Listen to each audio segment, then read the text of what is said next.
एक शहर बसा हुआ है कुंडली और सिंघू पे, उनको मेडिकल सुविधाओं की ज़रूरत है, इसलिए हम आ रहे हैं। किसी भी आप इनसे एग्री करें या ना करें, आज आप डॉक्टर से एग्री करें या ना करें, लेकिन इनको भी राइट टू हेल्थ है और हम वो देने आए हैं। जो स्वास्थ्य है वो एक बहुत बड़ा आयाम है हमारे देश का, और हम कई वर्षों से ऐसा देखते चले आ रहे हैं कि स्वास्थ्य जो भी सरकार है उनकी प्राथमिकता नहीं है।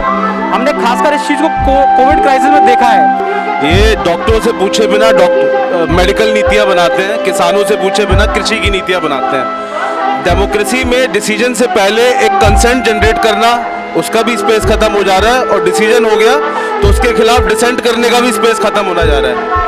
आज की डेट में मजदूर, किसान, डॉक्टर, जो भी मेहनतकश आदमी है, सब एक साथ खड़े हैं, उसी यूनिटी में हम यहाँ पे हैं। नमस्कार, मैं विशाल जायसवाल, द वायर में आपका स्वागत है। हम मौजूद हैं दिल्ली के टिकरी बॉर्डर पर। यहाँ पर किसानों का विरोध प्रदर्शन चल रहा है और उनकी समस्याएं ठंड के मौसम में बहुत अधिक हैं।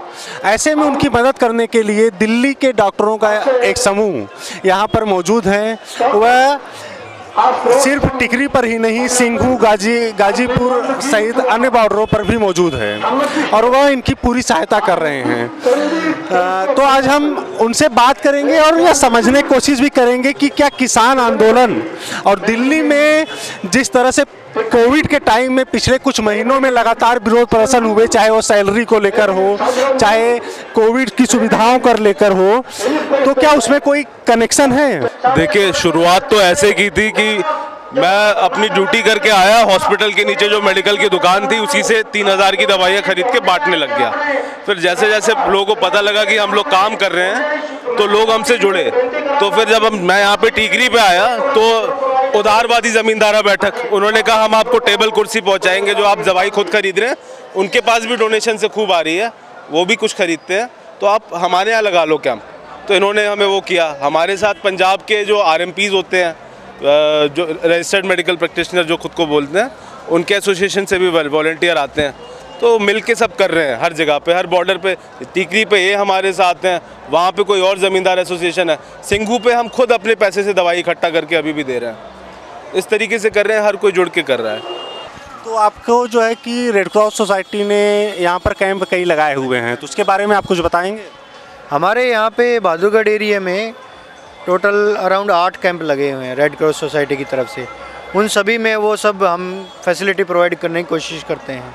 जो भी किसानों को जो प्रॉब्लम हो रही है उनसे संबंधित हम दवाइयाँ वगैरह, मेडिकल फैसिलिटी, जो फर्स्ट एड टाइप की जो सारी फैसिलिटीज़ हैं हम यहाँ पे उनको दे रहे हैं। और कुछ ज़्यादा प्रॉब्लम होती है तो हम उनको सिविल हॉस्पिटल वगैरह में रेफ़र कर देते हैं। हमारे साथ यहाँ पे सब तरह के स्टाफ, हमारे साथ स्टाफ, नर्स, फार्मासिस्ट और एम्बुलेंस, 24 आवर एम्बुलेंस है, ड्राइवर हैं, और भी हमारे साथ स्टाफ सभी मौजूद रहता है हमेशा। ओवरऑल हम 24 आवर सर्विस यहाँ पे कवर करते हैं। डॉक्टर की फैसिलिटी मॉर्निंग में रहती है, EMT वगैरह हमारे जो हैं वो नाइट में, इवनिंग में देखते हैं। मैं दिल्ली में डॉक्टर हूँ और इस तरह के कैंप हम वैसे भी करते रहते हैं, क्योंकि जब भी हमें लगता है कि आवश्यकता कहीं है स्वास्थ्य सुविधाओं की और जहाँ डेफिसिट है तो हम वॉलंटरी वहाँ पहुँचते ही हैं। ये एक संगठन के रूप में काम करते हैं हम लोग। अभी आप कितने कैंप जो है इस किसान प्रोटेस्ट में आपने कितने कैंप लगाए हुए? एक्चुअली अभी जितने भी प्रोटेस्ट साइट है वहाँ पर सभी जगह हमारे कैंप चल रहे हैं।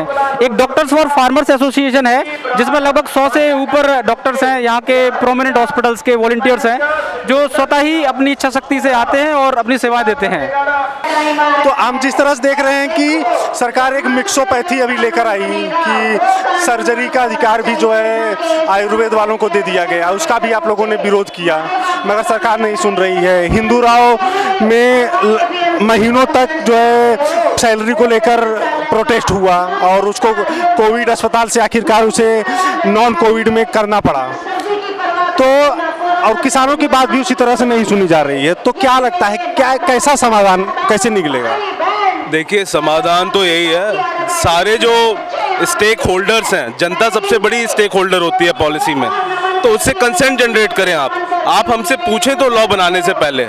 हम यहाँ पे अपनी पर्सनल कैपेसिटी में आए हुए हैं जस्ट इस वजह से क्योंकि हम समझते हैं कि सरकार को हमसे आगे बात करनी चाहिए, हम पे डिसीजन नहीं थोपने चाहिए। देखिए, जब जैसे कि किसानों का प्रोटेस्ट चल रहा है तो इनकी प्रॉब्लम्स ज़्यादा थी, डे टू डे प्रॉब्लम होती है, गैस बन गई है, कॉन्स्टिपेशन है, छोटी मोटी कोई चोट लगी है, तो उनके लिए दिक्कतें हो रही थी।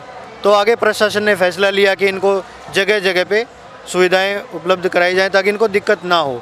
तो हम अब लगभग डेली 200-250 कई बार 300 मरीज़ डेली देखते हैं हर एक बूथ पर। जैसे कि किस तरह की समस्याएं ज़्यादा आती हैं?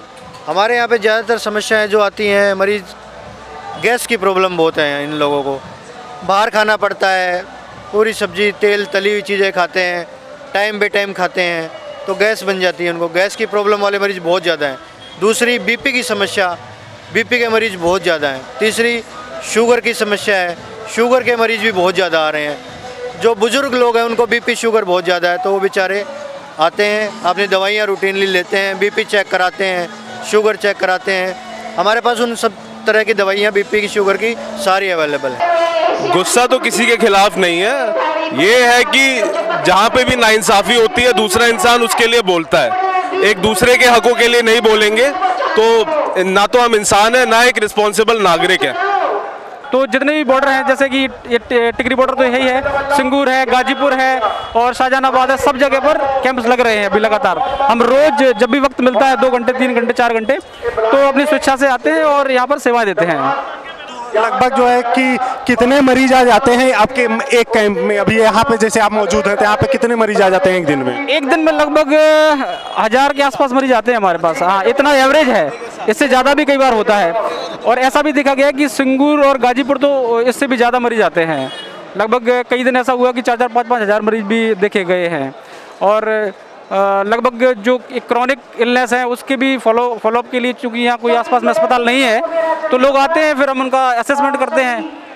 तो और यहाँ पर जो है किसान आंदोलन में जिस तरह से आप लोग अपना सहयोग दे रहे हैं, क्या ये डॉक्टरों का एक गुस्सा भी है दिल्ली के खासकर डॉक्टरों का कि जिस तरह का उनको बात उनकी सरकार नहीं सुन रही है या उनकी मदद नहीं कर रही है, तो उस वजह से भी क्या आप लोग जो है इसमें बढ़ चढ़ के हिस्सा ले रहे हैं? देखिए, मैं इसको एक अलग तरह से देख रहा हूँ कि जो स्वास्थ्य है वो एक बहुत बड़ा आयाम है हमारे देश का। और हम कई वर्षों से ऐसा देखते चले आ रहे हैं कि स्वास्थ्य जो भी सरकार है उनकी प्राथमिकता नहीं है।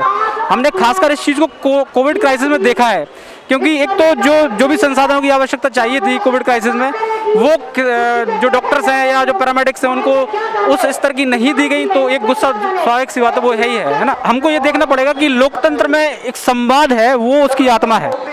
और ये जो कुछ दिख रहा है हमें आसपास अपने कुछ वर्षों से दिख रहा है, उसके पीछे एक कारण यह भी है कि कहीं ना कहीं संवाद में एक गैप है, वो खाई आ रही है।